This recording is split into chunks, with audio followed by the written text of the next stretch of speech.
Сложно, когда ты школьник, и вся твоя жизнь меняется и очень кардинально. Еще сложнее, когда ты не просто школьник, и на тебе много ответственности. Последние происшествия вызвали у меня дикий страх. Школьный дворник, псих с навязчивой идеей, а что будет дальше? Я расспрашивал Костю о том, с чем он столкнулся, как пришел к такому и почему не сдался и не отказался. На что он ответил, что выбора не было у него, как и сейчас у меня. Хочешь не хочешь, а видишь то, что не видят другие, и тебя смогут учить те, кого стараешься избегать. Как оказалось, всем этим людям, да, именно людям, было плевать, что я ребенок. У каждого лишь свой интерес и голод. И это меня пугало больше всего. Единственный выход был учиться пользоваться силой, а я даже чувствовать ее не мог. И постоянно пугал своего фамильяра, вводя его в оцепенение. Он мой собственный, без отдельных привязок, и поэтому не способен, как Акил, быть самостоятельным. Их магия с Костей одна, но они как дополнение, а мы же просто единый поток. Энергии еще недостаточно, чтобы нас сделать самостоятельными и дополняющими, и это сильно мешало. Костя был хорошим учителем, а главное сдержанным. Ногу мою они быстро вылечили, а еще мой отец подружился с его бабушкой и дедом. Но наш секрет он не знал. Было решено, что это его напугает. «Костя, а когда я смогу так же, как и ты, не концентрироваться, ставить блоки и наносить удар?» Для меня это было важно, я понял, что никто мне не даст времени. Это все произойдет со временем, пойми. Я дольше учился, и мне так не мешали. А когда наступил момент, то я пошел на риск и не отдавал себе отчета. Я лишь надеялся на чудо, но благо, что закончилось все хорошо. Он промолчал, было ощущение, что он просто не досказал. Это значит, что проблем было много, но он не показывает этого мне. «Я хочу спросить у тебя одну важную вещь, которая меня очень сильно волнует, но сразу скажу, что на честный ответ не надеюсь». Мне было сложно, но я не мог не спросить. Если ты не ждешь в ответ правды, то зачем спрашивать? Ведь ты не будешь уверен в том, что я ответил тебе правду. Он изогнул бровь и вопросительно посмотрел на меня. Ну, просто если ты мне не друг и все делаешь для какой-то выгоды, то правды не скажешь. И какая выгода мне от стихийника? А для чего на меня охотятся? Твоя живая светлая энергия питает тварей, а я некромант, и если бы хотел, то давно бы уже высосал ее. Но я же еще очень слаб. Ты не слаб. А просто не умеешь обращаться, а силы в тебе достаточно, и она не разделена еще на тебя и фамильяра, поэтому лучше всего высасывать его прямо сейчас. Он вот так просто говорил об этом, как будто мы еду обсуждали. Значит, ты мне не враг, но и особо не горишь желанием быть другом? Да, я не враг, а не подпускаю тебя ближе только потому, что мы не знаем с тобой, что будет в дальнейшем. А вдруг тебе станет мало, и ты решишь пойти дальше за запретную грань, то тогда мне придется с тобой сразиться. Впрочем, как и тебе со мной, чтобы спасти других. Идти против друга я не смог бы. Я понимал его настрой и позицию. Вот и я бы не смог. Я держусь от тебя подальше, чтобы не привязываться, как младшему брату. Но обучить мне тебя поручили, и хоть это странно, но нам нужно решить этот вопрос. И хорошо, а как будем решать? Нужно тренироваться и не пересекать личное. А если все же не сможем, мы как ни крути люди, и ничто человеческое нам не чуждо. И ситуация у нас такая, что ты и я почти без родни. Поэтому само по себе какое-то семейное доверие, и будет тяжело. Но несмотря на это все, главное знай. Если один нарушит, то другой обязан уничтожить. Как-то жестоко и холодно он это сказал. А такое часто бывает? Насчет стихийников не знаю, а вот некромантов убивали, как только дар появлялся. А мне дали шанс. И я постоянно держу над собой контроль, чтобы все, что есть во мне, не вырвалось. Он вздохнул, по нему было видно, что ему непросто. А тут еще и нянькой посадили. Мы попили чай, а потом я продолжил тренировку. Как бы я ни хотел, а Костя настаивал на том, чтобы сначала все же я научился концентрироваться, чтобы мог представлять материю энергии, чтобы потом спокойно мог все это материализовать. Я понимал его правоту и злился на себя, что не могу сделать все так, как надо. Он был хорошим учителем. Столько терпения, я бы себя давно уже прибил бы. Он отличался от многих. А седые виски говорили о том, что он видел слишком много плохого. Завтра я уже выходил на учебу, и мне было как-то не по себе. Еще и все стали шушукаться, видя меня в компании Кости. Для всех он был местным крашем. Парень-красавчик, который не подпускает к себе никого.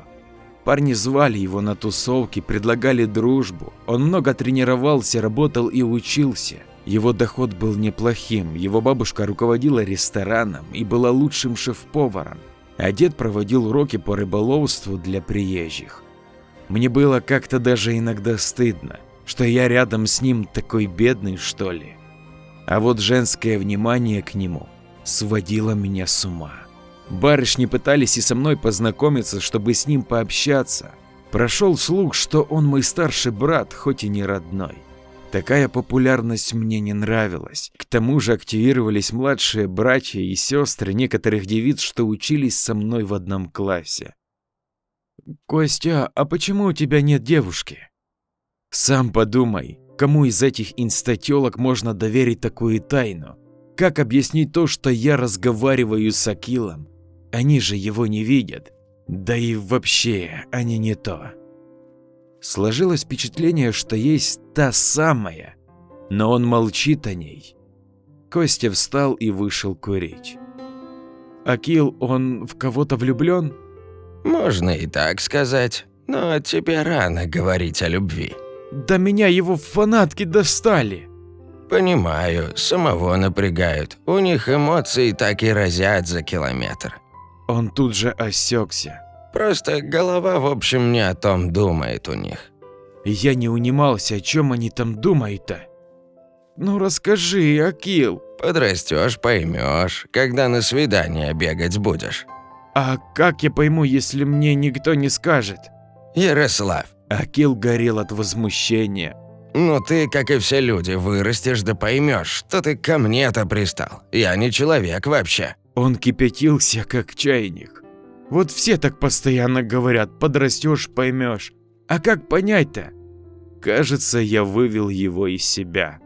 Так, Ярослав, вставай в позицию. Ты, видимо, уже отдохнул, раз на болтовню находишь силы. А чё тут силы-то искать? Болтаю-то и болтаю. Вот и нечего просто так болтать. Давай, сосредоточься. Он направил на меня поток воздуха, но я не отразил. Потом еще и еще нужно было забыть о том, что происходит вокруг, и сделать защиту. Уже отдохнул. Костя с нескрываемым любопытством смотрел за нами. «Ага», – проворчал я. Ну тогда приступим». Я встал в центр комнаты, ушел в себя и наконец-то почувствовал маленькие ручейки, которые бежали по моим венам. Я представил, как они преобразуются в огромный шар и закрывают меня и мира. «У нас получилось, Яр!» Мир был как новогодняя свечка от радости. «Что, серьезно?» Я сам не верил. «Да, смотри, мы внутри щита!» Мир не скрывал восхищения. «Но самое главное, что он не пропал, а ты перестал о нем думать». И правда, щит стоял, обволакивая нас. «Молодец, а теперь попробуй сделать то же самое, только сразу». Костя создал небольшой сгусток из тумана. Он запустил его в меня, я просто машинально зашел в щит, и он отразил удар. Браво, Яр, ты справился. Акил дружелюбно кивал. «Мир, я смог?» «Да, а теперь я должен сделать то же самое, если ты в опасности». «Да, Мир, я сейчас его схвачу, а ты защищай, не обращай внимания на его эмоции». Костя без предупреждения опустил шар из тумана в меня. Больновато, конечно, но так было нужно. И мир с первого раза без ошибок спрятал нас в шар, даже отшвырнул Костю. Ого, а как у тебя? Ты так быстро вышла. Я, честно говоря, испугался от неожиданности. Хотя испугался я скорее от лица Кости.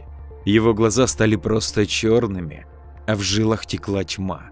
Но я решил об этом не говорить. Я не знаю, словно всегда это умел делать. Мир развел свои лапки в стороны. Он просто знает, что знаешь ты. Он же твоя энергия. И то, что ты выучил и освоил, то сразу перетекает к нему. Поэтому он сделал все с первого раза. Если бы не смог ты, то не смог бы и он. Акил объяснял нам это все каждый раз. Но мы с Миром все равно, как дети малые, удивлялись. Тогда понятно, в один голос мы пробубнили. Я думаю, что на сегодня это неплохой результат. Костя хотел что-то еще добавить, но кольцо на его пальце засветилось. Акил, нам пора и срочно.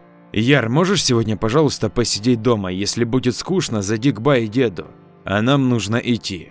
Голос стал стальным. Может, мы могли бы вам помочь? Нет, тебе нужно много учиться, а у меня нет проблем. Только одна важная встреча. Он отчеканил каждое слово и ушел. Мы с Миром долго думали, что это за встреча и почему он так насторожился. Я давно хотел спросить про кольцо, но как-то не решался. Прошло пару часов, а Кости так и не было. Мы сходили к Ба и деду, они, кстати, тоже видели Мира. Костя и Акил, чтобы защитить их, дали им специальные амулеты, чтобы они могли видеть и избежать многих проблем. Поэтому Мир вдоволь лопал пирожки, а меня вот терзали сомнения. Ярославушка, ты почти ничего не ел. Бабушка укоризненно покачала головой. А где Костя? Он так внезапно ушел. Ой, когда горит кольцо, то он встает и уходит, а мы не лезем. Он не скажет нам, да и бывало, что я искала его, он пропадал на неделю и больше, но всегда возвращался. Я знаю, что наш мальчик справится, а вот тебе еще нужно учиться. Она погладила меня по голове, я улыбнулся, но беспокойство не ушло. С утра я пошел в школу, но Костя так и не пришел. Так прошел день. Потом второй, а его все не было. Ба тоже с дедом волновались. Но они понимали, кто их внук, и успокаивали меня. А мне было не по себе. Я продолжал тренировки, только вот без Кости было как-то не то. Мир, мы должны его найти. И где мы его будем искать? Помнишь, Акил рассказывал, что все люди, которые обладают фамильярами, даже плохие, чувствуют друг друга. Да. Попробуй его найти. Ну хорошо. Мир сел поудобнее и принялся водить носом, выискивая в комнате оставшийся след Акила. Потом пошел к дверям, вышел из подъезда, я следовал за ним. Мы обошли почти полгородка, пока не пришли к старой больнице. Она давно была заброшена и почти разваливалась после пожара. Они были, тут дальше следа нет. Может, он попал в беду? Нужно аккуратно проверить, и будет лучше, если ты оденешь тот плащ, что дал тебе Костя. Он покроет твой запах на некоторое время. Костя действительно подарил мне плащ, который пропитан черной энергией, чтобы я на какое-то время был не учуян очередной тварью. Правда, он сказал его одевать при крайней необходимости. Но думаю, сейчас это была именно она. Мы обошли все вокруг, но ничего. Прошлись по больнице, где можно было пройти. Но тоже ничего. Словно он через портал ушел или улетел. Но этого он сделать не мог, наверное. «Мальчик, а что ты тут делаешь?» Я обернулся, молодая женщина с собачкой разглядывала меня. «Да так, просто играю в сталкера. Ну, а что я ей скажу? Тут же опасно. Не боишься упасть?» «Я аккуратно». Какая-то собачка у нее странная. «Нечего там ходить, а ну иди сюда». Вот пристала-то, ну, пришлось спускаться. «Какая у тебя кошечка интересная». Она улыбнулась. «Кто?» Я почти успел от нее отойти. Теперь ей будет скучно. Она раскрыла свой рот. Что? Как вообще ее рот стал такой пастью огромной? Хватая рукой меня за плечо, протыкая плащ и куртку своими ногтями. Да, офигеть. Пусти, пусти. Кому и зачем я кричу вообще? Сейчас будет больно. Она оскалилась. Ее собака стала вообще не собака, а вместо женщины какая-то абразина. Я создал щит тут же, спасибо Акилу и Косте. Мир начал водить лапами, создавая еще один. Непонятную смесь гориллы с чем-то вроде гадкой лягушки отбросила в сторону. «Не подходи!» Глупо угрожать, когда кроме щита ты ничего не можешь. Твоя защита долго не простоит, маленький мальчик. Ты один, а твой фамильяр слаб. Я подожду. В ее глазах блеснула какая-то нехорошая искра. Они наливались красным, надеюсь, просто краснеют, и это не кровь. Какого хрена, Яр? Костя вылетел из-под развалин, как будто это вообще норма. Костя, она сама, я ее не злил. Так себе оправдание, конечно. Лови, красотка! Костя запустил в нее сгусток, но она ловко отскочила метра на 3 вверх. Жалкая попытка, некромант. Она оскалилась. Твою мать! Костя и Акил кружили вокруг нее руками, создавая непонятные символы. Ты черный некромант, тебе не совладать со мной. Я поглощаю твою тьму. Это как вообще? «Костя, беги в щит Яра!» Акил громко крикнул и отражал атаку от этого вот кто это. Костя подбежал к моему щиту, но его откинуло. Почему я не могу попасть, Акил? «Проблема, Косточка. Он же светлый». Акил смотрел испуганно. Продержусь сколько смогу. Яр, беги. Костя посмотрел на меня, как будто прощался. Нет, нет, скажи, что делать, я справлюсь. Уходи! Он крикнул злостно. Ну, Костя, я сказал, уходи! Он кинул мне кольцо и начал атаковать эту обезьяну. Я метался, но по взгляду Акила понял, что мне лучше уйти. Я побежал. От имени Кости. Возвращаясь после тяжелого разговора с той, кто привыкла отдавать лишь приказы и поручения, я заметил волнение в своей силе. Не может этого быть. Я выскочил из-под развалин, а там Ярослав и Мир держат слабый щит против огромной гориллы, но с лягушечьей мордой. Но она не нападала, она выжидала. Я метнулся к ней, нанес удар, но она подпрыгнула. Верткая. А вот сгусток моей энергии был поглощен. Какого хрена?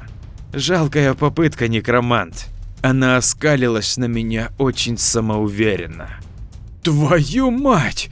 Я и Акил кружили вокруг нее руками, создавая защитные и атакующие символы. Ты черный некромант, тебе не совладать со мной. Я поглощаю твою тьму. Не может этого быть, она питается моей тьмой. «Костя, беги в щит Яра!» Акил громко крикнул и отражал атаки этой гориллы. Я подбежал к щиту, но меня откинуло в сторону. Почему я не могу попасть, Акил? Я не понимал, почему щит Яра меня не пропустил. «Проблема, Косточка. Он же светлый». Акил смотрел испуганно и озадаченно. Продержусь сколько смогу. Яр, беги! Я посмотрел на него, если не совладаю с этой сущностью, он точно погибнет, а так у него будет шанс на какое-то время. Нет, нет, скажи, что делать, я справлюсь. Яр стройко держал щит вместе с Миром. Похвальна его смелость, но он не готов к такой встрече. Уходи! Как можно более жестко ответил я. Костя! Яр был испуган, в его глазах читался страх, отчего щит начал давать слабину. Очень скоро эта сущность заметит это, и я не успею его спасти. Я сказал, уходи! Давай же, малец, уходи! Яр снял защиту и бросился бежать. Мир не отставал, сущность метнулась в его сторону, но я успел ее перехватить. Я выпью тебя до капли. Она смаковала, как противная тварь. Это мы еще посмотрим. Если она жрет мою энергию, значит все мои попытки будут бесполезны. Я побежал. Она не заставила себя ждать и понеслась за мной. Главное увести ее подальше от Яра. Бежал я долго, моя дыхалка давала сбой. Курение вред, лучше бы не курил. Я бросал честно, но недолго. Добежав до леса, я споткнулся и покатился кубарем. Никак не мог остановить себя, словно меня что-то подпинывало катиться. Акил несся следом и постоянно ставил щит, который тут же разлетался. Затем меня схватили. Ну что же, мальчишку я еще найду. Его запах свежий, а вот ты, некромант, станешь хорошим перекусом. Вместе со своим помощничком. Она раскрыла свою огромную пасть, и оттуда вылез язык, который походил на пиявку, только слишком огромную. Она начала присасываться ко мне, даже Акил закричал и начал падать. «А как тебе такое?» Я еле-еле нащупал в кармане старые крючки, дед просил выкинуть, а я забыл. Они, конечно, мелкие, но очень острые. Быстро вонзил один в ее язык и начал корябать им по нему. Она заорала, а из царапины показалась жидкость, похожая на жидкий гудрон. Воняла она ужасно. Она расцепила свои пакли и свалилась. Визгу было столько, что меня оглушало, как будто гвоздем по железу. «Акил, вставай, скорее!» Я подхватил его и бросился бежать до камня. Что ты задумал, Косточка? Он был явно вымотан. Энергию она жрет, а вот крючки ей не понравились. Нужна леска, сможешь сделать? Тяни. Он вытянул травинку и начал оборачивать ее в пальцах, она стала такой же тонкой, как леска. Теперь насаживая все крючки и обматывая вокруг любой палки, я отвлеку ее. Осторожно. Я схватил пару камней от мелких до более крупных и стал ее выводить. «Эй ты, абразина, еще хочешь поцеловать меня?» Гадкий некромант, я сожру тебя заживо! Она бросилась в мою сторону. Я начал кидать в нее камни, не все попадали. Но я попал ей в брюхо, отчего она взвыла с новой силой. У меня просто вскипело в голове от ее крика.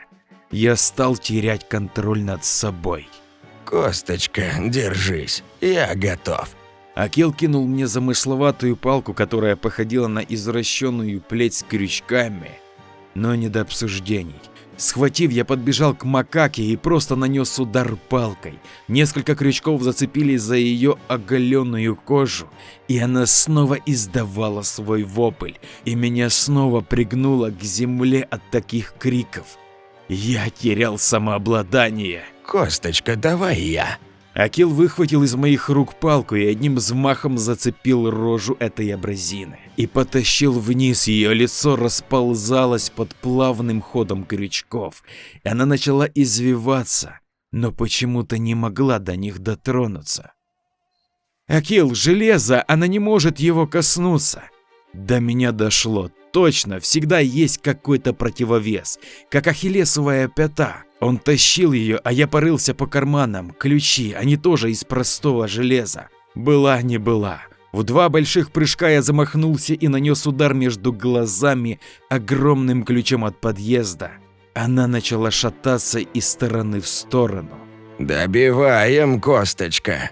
Акил взял крючки, что не зацепились на ней, и начал втыкать их по всему ее телу. Меня колотила дрожь от ее голоса. Глаза стали заплывать черным туманом. Держись, Косточка, ты должен. Я почти не слышал его голоса. Кольцо на моем пальце стало обжигать. Да какого хрена, блять? Я сильнее вдавил ключом в ее голову и начал его там проворачивать. Черная жидкость била мне в лицо, а клубы тумана впивались болезненно в мое тело. Она издавала перерывистые вопли вперемешку со смехом. Такое чувство, что ее не пугало то, что я ее убивал, как тяжело больной человек, который в смерти ищет избавления. Что, некромант, Больно? Она через заикание проговаривала каждое слово. Что это? Почти хрипя ответил, меня вздавливала ранее непонятная мне энергия. Она была светлой, это я чувствовал наверняка. Я поглощаю любые виды энергии, а теперь они будут переходить в тебя. А потом рано или поздно ты захлебнешься от жажды и будешь пожрать энергию у любого, даже у того мальчишки. Противный гогот ударил снова по моему слуху. Меня лихорадило и с такой силой, что казалось, мозг закипит. Акил, я не могу, мне сложно. Я терял контроль, кольцо продолжало сжечь меня. Уже вся рука словно горела. Держись, косточка, ты сможешь. Она проклята, я это чувствую. В тебя энергия попадает, освобождаясь, так что держись. Он раздирал крючками слои противной кожи, добивая эту шимпанзе, будь она проклята еще 1000 раз. Ее забило в жестоких конвульсиях, а меня словно било током от нее. Я упал, а она разорвалась на огромные ошметки. Они шевелились, как будто жили отдельно от нее. Противный язык пиявка пытался доползти и снова присосаться ко мне. Я бил его ключом, оставляя огромные дыры. Меня вывернуло от такого зрелища. Я приходил в себя, но с большим трудом. Акил тоже упал рядом. Косточка, она сожрала слишком много энергии. Мы можем не справиться. Она перетекает в нас. Еле говоря и чуть дыша, шептал он. Что делать, Акил, если я умру, она выйдет в кого-то или уйдет вместе со мной? Даже не думай. Если ты погибнешь, то она возродит в себе неподвластную мертвую сущность, которая будет поглощать все. Почему она поглощала и могла ей совладать?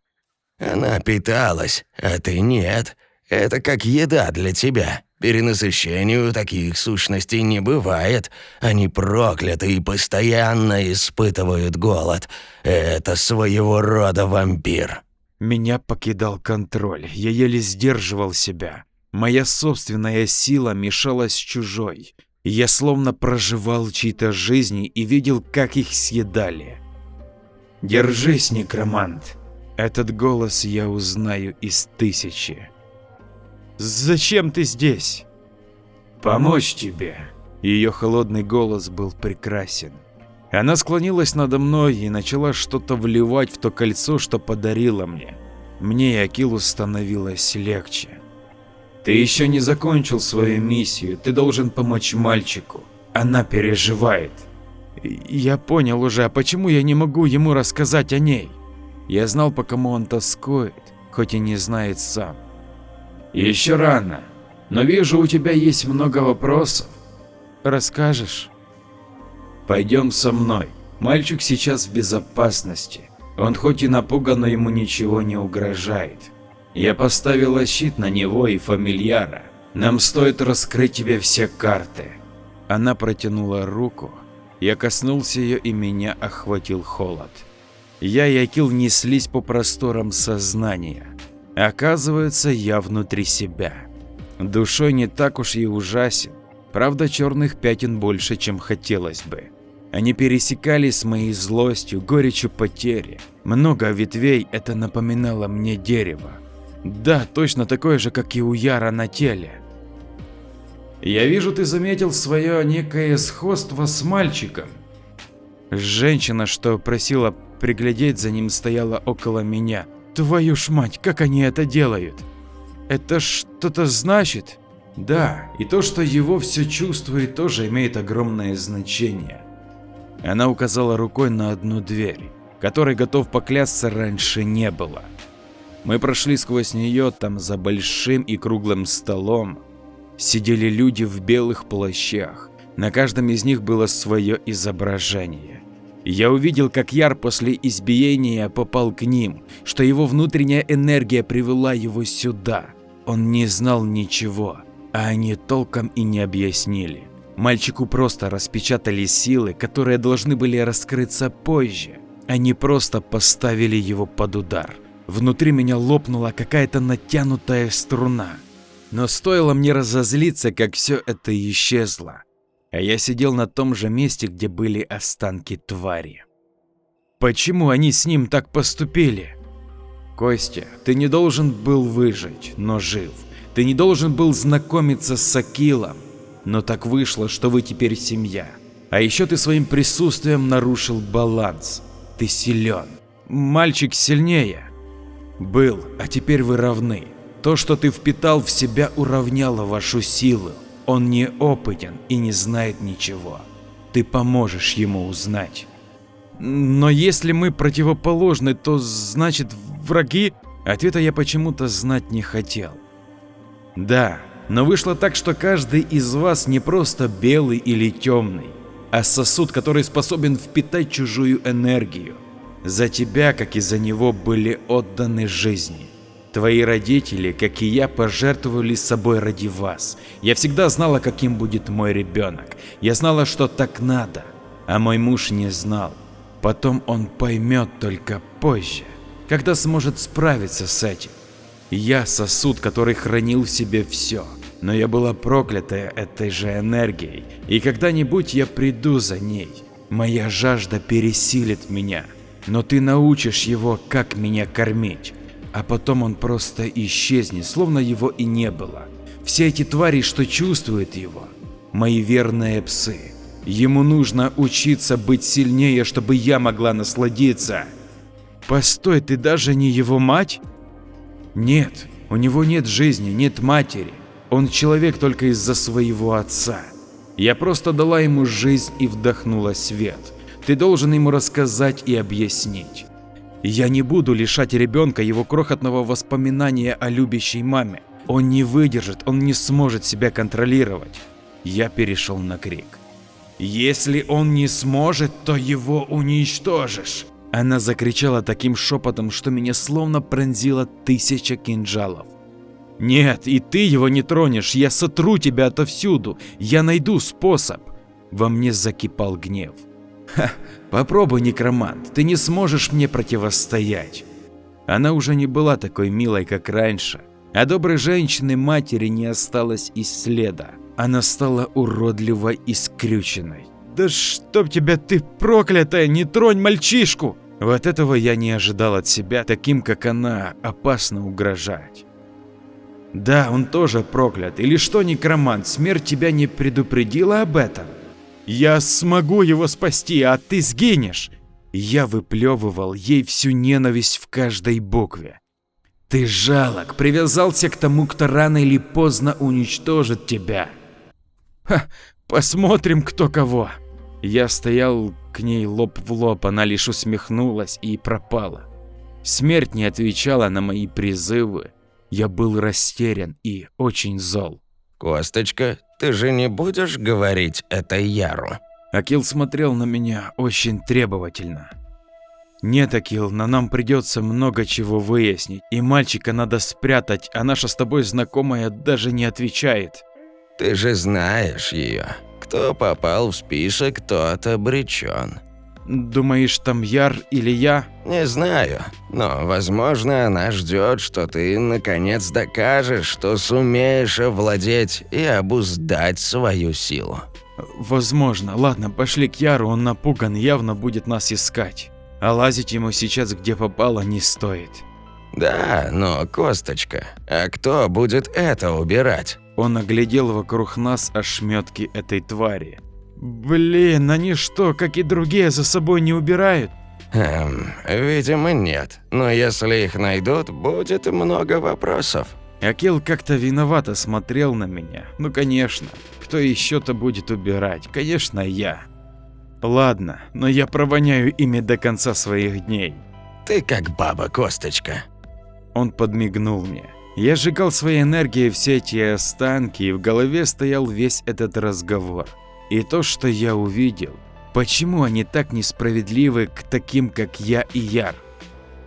Вернулись мы уже поздно, на балконе я увидел Яра. Тот радостно замахал вместе с Миром. Господи, ну и имена, Яр и Мир. Кто придумал? Я ухмыльнулся.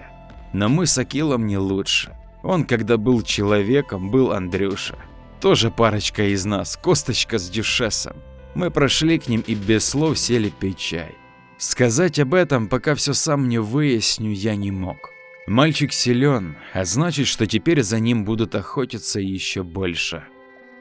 Ну что ж, вот и подошла к концу очередная история. Я рассчитываю на твою поддержку в виде подписки и комментария. Ну а если ты найдешь 20 секунд своего времени, чтобы поделиться со своим другом, то низкий тебе поклон.